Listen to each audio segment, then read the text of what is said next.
Assalamu alaikum student mathematics 4024. In this video we'll be looking at a question on mensuration from the past paper.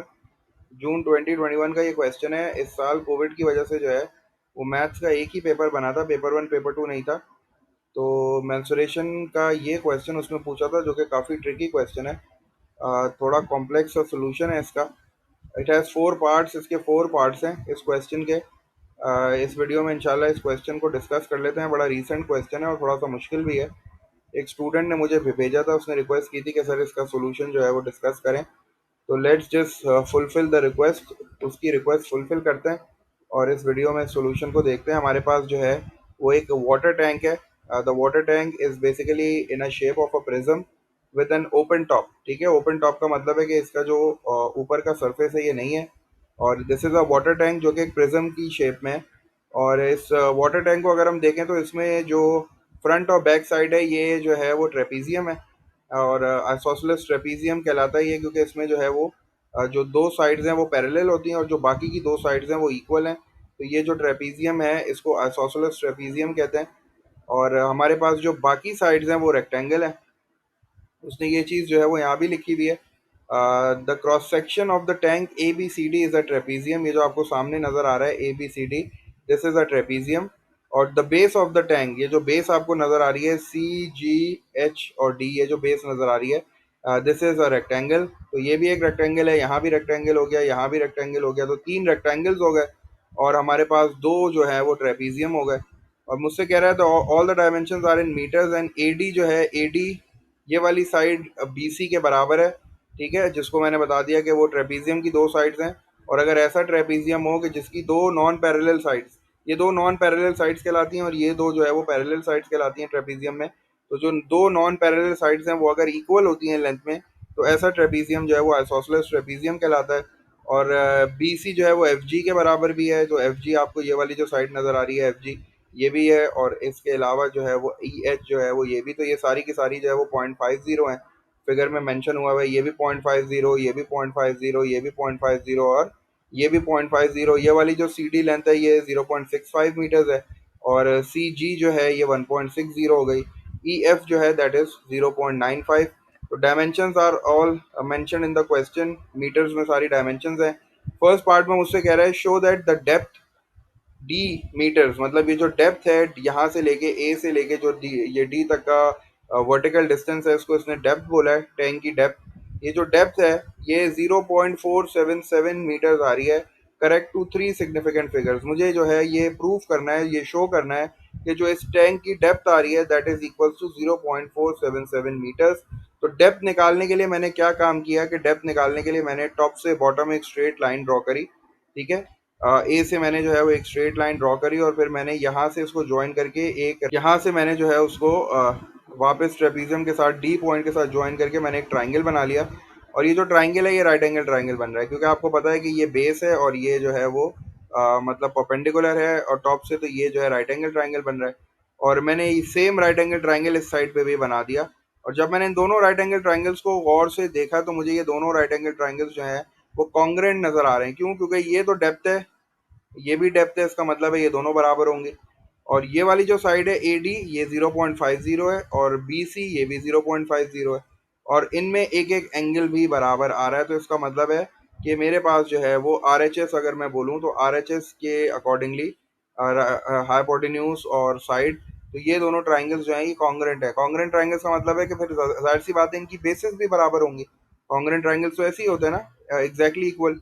तो basis अगर बराबर होंगी तो इस concept को यूज करके मैंने क्या काम किया कि ए से लेके बी तक जो डिस्टेंस है वो 0.95 है और डी से लेके सी तक का जो डिस्टेंस है वो 0.65 है। तो मैंने क्या किया, 95 0.95 को सब्ट्रैक्ट कर लिया 0.65 को, तो मेरे पास आंसर आ गया 0.3।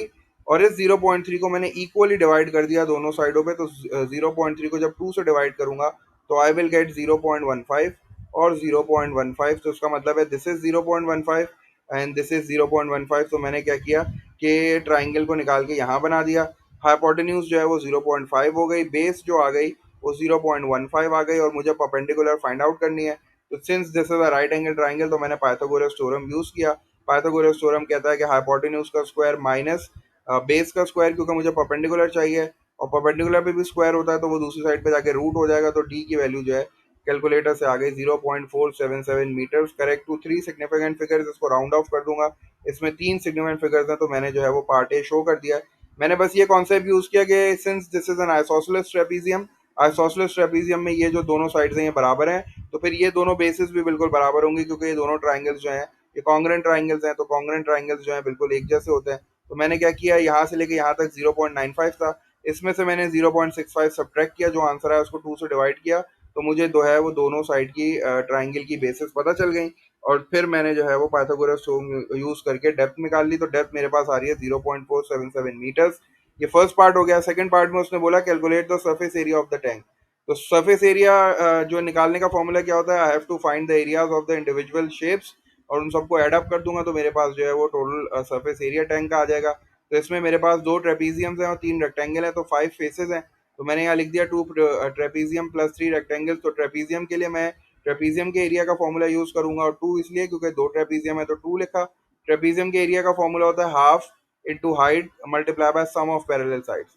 तो हाफ लिखा मैंने। और हाइट कितनी है इसकी, इस टैंक की हाइट जो है, अगर मैं ट्रेपीजियम की बात करूं तो ट्रेपीजियम की जो हाइट है वो बेसिकली डेप्थ हो रही है ना टैंक की, तो वो 0.477 मैंने अभी निकाली। तो उसकी जो हाइट है ट्रेपीजियम की वो 0.477 हो गई। और जो पैरेलल साइड्स हैं उसमें एक पैरेलल साइड 0.65 है और जो दूसरी पैरेलल साइड है वो 0.95 है। तो मैंने दोनों को ऐड अप कर दिया और ये उसको 2 से मल्टीप्लाई कर दिया क्योंकि मुझे पता है ट्रेपीजियम 2 है। तो half into height multiply by sum of जो है वो पैरेलल साइड्स हो गई। तो 0.95 और 0.65 these two are parallel sides. और इन दोनों के दरमियान कितना डिस्टेंस है, इन दोनों के दरमियान जो डिस्टेंस है वो हाइट कहलाती है, तो वो डेप्थ के बराबर है। तो 0.477 डेप्थ आ गई, हाइट आ गई। उसके बाद I have to find 3 rectangles, 3 rectangles है मेरे पास। अगर मैं बेस वाले की पहले बात करूं तो इसकी लेंथ है 0.65 और विड्थ है 1.60। 0.65 को 1.60 से मल्टीप्लाई कर दिया, चूंकि इसका टॉप नहीं है तो फिर ये एक रेक्टेंगल ही होगा। और अगर मैं बाकी 2 रेक्टेंगल्स की बात करूं तो ये दोनों बिल्कुल एक जैसे होंगे। एक की जो लेंथ है वो 1.60 है और जो इसकी विड्थ ले लो वो 0.50 ले लो। तो मैंने जो है वो 1.60 को 0.50 से मल्टीप्लाई कर दिया। 2 से इसलिए मल्टीप्लाई किया क्योंकि 2 रेक्टेंगल्स हैं और मैंने जब तीनों का एरिया निकाला तो पहले वाले का 0.7632 प्लस 1.6 प्लस 1.04, तो मेरे पास जो फाइनल आंसर आ रहा है the surface area of the tank is coming out to be 3.4 meter square. ये जो है 2 ट्रेपीजियम का एरिया आ गया और ये जो है 2 रेक्टेंगल और 1 रेक्टेंगल, ये 3 रेक्टेंगल्स का एरिया आ गया। सबको ऐड कर दिया, मेरे पास जो है वो फाइनल आंसर आ गया 3.4 मीटर स्क्वायर। तो ये सेकंड पार्ट भी हो गया।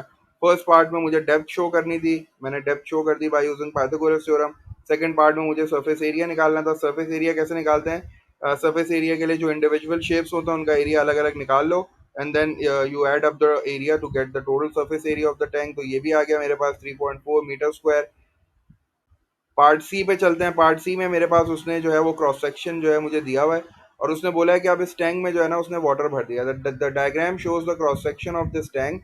The tank contains water to a depth of 0.30 meter. ये जो डेप्थ है, पहले तो डेप्थ ओरिजिनल डेप्थ जो थी वो 0.477 मीटर्स थी जो मैंने फाइंड आउट की पार्ट ए में जो मैंने शो की।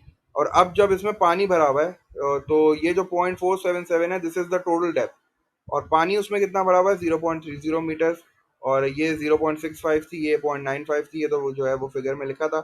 और ये जो है ना डब्लू है, ठीक है। तो दिस डब्लू ये मुझे शो करना है कि ये जो डब्लू है ना इसकी वैल्यू आ रही है 0.84 meter. Correct to 2 significant figures. तो मुझे ये डब्लू फाइंड आउट करना है। और इस डब्लू को फाइंड आउट करने के लिए मेरे पास, अगर मैं इस फिगर को देखता हूँ तो मेरे पास इस फिगर में 3 ट्रेपीजियम बन रहे हैं। एक तो ये बड़ा वाला ट्रेपीजियम है, एक ये छोटा वाला ट्रेपीजियम है जो ग्रे कलर का है, और एक ये जो ट्रेपीजियम है ये व्हाइट कलर का है। तो मैं जो है वो इसी कॉन्सेप्ट को यूज करके एरिया का कॉन्सेप्ट यूज करता हूँ, क्योंकि ट्रेपीजियम के एरिया के लिए मुझे सम ऑफ पैरेलल साइड्स, हाइट वगैरह सब गिवन है। तो इसी एरिया के कॉन्सेप्ट को यूज करके मैं डब्लू को शो करूंगा। काफी सारे स्टूडेंट जो है वो ये सोच रहे होंगे कि यार ये जो है वो दोनों ट्रेपीजियम जो है वो सिमिलर भी तो हैं, सिमिलर फिगर वाला भी यूज कर सकते हैं। तो सिमिलर फिगर वाला जो है ना वो फिर हम एरिया में यूज करेंगे, जो इसका लास्ट पार्ट है ना फिर हम उसमें यूज कर लेंगे।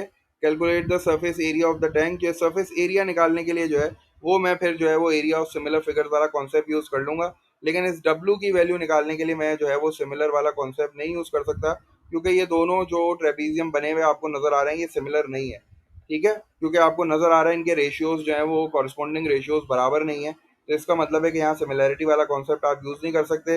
आप एरिया वाला कॉन्सेप्ट यूज कर सकते हो। एरिया में यूज कर रहा हूँ, मैं क्या कर रहा हूँ, पहले मैं बड़े वाले ट्रेपीजियम का एरिया निकाल रहा हूँ और उसको इक्वेट कर दूंगा इन दोनों के ट्रेपीजियम के एरिया। ये जो है मेरे पास ट्रेपीजियम नंबर 1 हो गया, और छोटा वाला इस तरह समझ लो ये ट्रेपीजियम नंबर 2 हो गया, और ये जो बड़ा वाला है ये ट्रेपीजियम नंबर 3 है। तो इसका मतलब है कि ट्रेपीजियम नंबर 3 का जो एरिया है, मतलब ये जो 3 है ये 1+2 होगा, ठीक है। अगर मैं 1 और 2 को ऐड करूं तो 3 आना चाहिए। तो इसी कॉन्सेप्ट को यूज किया मैंने यहाँ लिख दिया कि फिगर है 3 ट्रेपीजियम्स। तो ये जो बड़ा वाला ट्रेपीजियम है इसके लिए ट्रेपीजियम के एरिया का फॉर्मूला क्या है, हाफ इंटू हाइट। इसकी हाइट कितनी है 0.477 multiply by sum of parallel sides. तो इसकी एक साइड 0.95 है, एक साइड 0.65 है। तो मैंने ये जो है ऐड करके कैलकुलेटर से फाइंड आउट किया, तो मेरे पास जो आंसर आ रहा है वो आ रहा है 0.3816। तो ये तो पूरे का एरिया आ गया। उसके बाद मैंने क्या किया, ये ग्रे वाले का निकाला। तो ग्रे वाला भी तो ट्रेपीजियम है ना, इसके लिए भी वही फॉर्मूला यूज करूंगा, हाफ इंटू हाइट। इसकी हाइट कितनी है 0.3, और इसकी जो दो पैरेलल साइड्स हैं उसमें एक डब्लू है और एक जो है वो 0.65 है। तो मैंने डब्लू प्लस 0.65 लिख दी, और फिर ऐड करके ये व्हाइट वाला जो ट्राइंगल वो सॉरी व्हाइट वाला जो ट्रेपीजियम है नंबर 1, ये फाइंड आउट किया, हाफ इंटू। अब इसकी हाइट कैसे निकालूंगा, टोटल हाइट जो है वो 0.477 है, दिस वन इज 0.3। तो ये वाली कैसे हो जाएगी, दोनों को सब्ट्रैक्ट कर देता हूँ। दोनों को सब्ट्रैक्ट करूंगा तो मेरे पास आंसर आ जाएगा 0.177। तो ये 0.177 इसकी हाइट आ गई। तो मैंने जो है वो इसकी हाइट की जगह पे 0.177 लिख लिया। और पैरेलल साइड्स की बात करूं तो एक पैरेलल साइड ऊपर वाले ट्रेपीजियम में 0.95 है, and the other one is W. तो मैंने यहाँ लिख दिया 0.95 प्लस डब्ल्यू। और मैंने जो है इसको सॉल्व किया, हाफ को मैंने 0.3 से डिवाइड किया तो ये 0.15 आ गया। ये एज इट इज आ गया डब्ल्यू प्लस 0.65। 1.2 को मैंने मल्टीप्लाई किया 0.177 से, मेरे पास आ गया 0.0885, और ये एज इट इज आ गया। अब मैंने क्या किया, 0.15 को डब्लू से भी मल्टीप्लाई किया, 0.15 डब्लू आ गया, 0.15 को 0.65 से भी मल्टीप्लाई किया, 0.0975 प्लस साइन ऐसे ही आ गया। फिर मैंने जो है वो 0.0885 को 0.95 से मल्टीप्लाई किया, तो मेरे पास आंसर आ गया 0.084, and then when multiplied with W तो ये आ गया 0.0885 डब्ल्यू। डब्ल्यू और डब्ल्यू ऐड हो जाएंगे, 0.15 डब्ल्यू और 0.0885 डब्ल्यू जब मैं ऐड करूंगा तो ये आंसर आएगा 0.2385 डब्ल्यू। और ये जो दो नंबर्स हैं 0.0975 और 0.084, इन दोनों को मैंने ऐड किया और मैंने इनको शिफ्ट कर दिया दूसरी साइड पे, तो ये माइनस का जाके 0.181 बन गए। और फिर मैंने जो है इन दोनों को सब्ट्रैक्ट किया कैलकुलेटर से, जो भी आंसर आया उसको मैंने डिवाइड कर दिया 0.2385 से। तो डब्ल्यू की जो वैल्यू आ गई राउंड ऑफ करने के बाद correct to two significant figures, वो मेरे पास आ रही है 0.84 मीटर, जो कि मुझे शो करना था। तो मैंने डब्ल्यू की जो वैल्यू है वो एरिया ऑफ ट्रेपीजियम के कॉन्सेप्ट से निकाला। लास्ट पार्ट में कह रहा है calculate the area of the surface of the water in the tank. तो ये टैंक जो है इसके अंदर पानी है, तो इसका मतलब है कि पानी जो है वो टैंक का ही शेप ले लेगा। तो इसका मतलब है कि वाटर का शेप और फिर ये जो टैंक का शेप है ये दोनों सिमिलर हो जाएंगे। ये दोनों सिमिलर फिगर्स जो है उनको मैं कंसिडर कर सकता हूँ, इसीलिए मैंने सिमिलर फिगर वाला कॉन्सेप्ट यूज किया। और सिमिलर फिगर में आपको पता है कि A1/A2 is equal to H1/H2 square होता है। और मैंने जो है वो लास्ट पार्ट में बी पार्ट में मैंने जो है वो सरफेस एरिया भी निकाला हुआ है टैंक का, जो कि 3.4 मीटर स्क्वायर आ रहा था। तो मैं अब जो है वो इसी को यूज करूंगा, क्योंकि ये जो आपको टैंक का सरफेस एरिया नजर आ रहा है ये 3.4 है, और मुझे ये पानी का सरफेस एरिया निकालना है। तो ये दोनों दोनों जो है वो एग्जैक्टली सिमिलर होंगे, तो मैं सिमिलर वाला कॉन्सेप्ट यूज कर सकता हूँ। तो A1 is basically the surface of the water area of, मतलब सरफेस एरिया ऑफ वाटर है A1, और डिवाइडेड बाय A2 क्या है, A2 is the surface area of the water tank. ये जो वाटर टैंक था इसका सरफेस एरिया 3.4 था, जो मैंने प्रीवियस पार्ट में निकाला था। इक्वल्स टू H1, हाइट कितनी है, हाइट जो है चूंकि मुझे A1 ऊपर जो है वो वाटर टैंक है, तो A1 की हाइट 0.3 है, वाटर की हाइट जो है वो 0.3 है, तो 0.3 न्यूमरेटर में आ गया, डिवाइडेड बाय पूरे टैंक की जो हाइट है वो 0.477 है, तो वो नीचे आ गई, स्क्वायर आ गया, क्योंकि आपको पता है एरिया 2 डायमेंशनल है तो यहाँ स्क्वायर आता था। और उसके बाद मैंने कैलकुलेटर से सॉल्व किया, तो मेरे पास जो एरिया आ रहा है that is coming out as 1.344 meter square. ये बिल्कुल पेपर 2 का टाइप का क्वेश्चन है, तो इसका मतलब है कि इसमें कैलकुलेटर अलाउ होगा। तो आई होप ये क्वेश्चन जो है तुम्हें समझ में आएगा, काफ़ी ट्रिकी क्वेश्चन था। और मतलब इस तरह के क्वेश्चन अगर पेपर में आ जाते हैं तो उसमें काफ़ी जो है वो टाइम लगता है सॉल्व करने के लिए। You have to be patient, और तुम्हें जो है वो हिम्मत नहीं हारनी होती, बार बार तुम्हें ट्राई करना पड़ता है। क्योंकि इस तरह के क्वेश्चन को अगर आप पहली बार देखोगे तो आप सिमिलर फिगर के कॉन्सेप्ट से ही जो है वो स्टार्ट करोगे, लेकिन ये सिमिलर फिगर वाला कॉन्सेप्ट जो है वो इसलिए नहीं है क्योंकि इसमें जो रेशियोज हैं कॉरस्पॉन्डिंग वो नहीं आ रहे। लेकिन अगर मैं एरिया ऑफ वाटर की बात करूंगा तो वो डेफिनेटली बिल्कुल टैंक के शेप के सिमिलर होगा, तो उसके लिए आप जो है कॉन्सेप्ट यूज कर सकते हो। तो मेरे पास ये आंसर्स आ गए। आई होप तुम लोग को ये वीडियो जो है वो हेल्पफुल लगेगी। इंशाल्लाह इसको देखना सोल्यूशन को, और अगर फिर भी कोई क्लैरिफिकेशन या एक्सप्लेनेशन चाहिए तो do let me know in the comment box, तो मैं इंशाल्लाह तुम लोग की क्वेरीज को क्लियर कर दूंगा। Until then take care, all the best, अल्लाह हाफिज।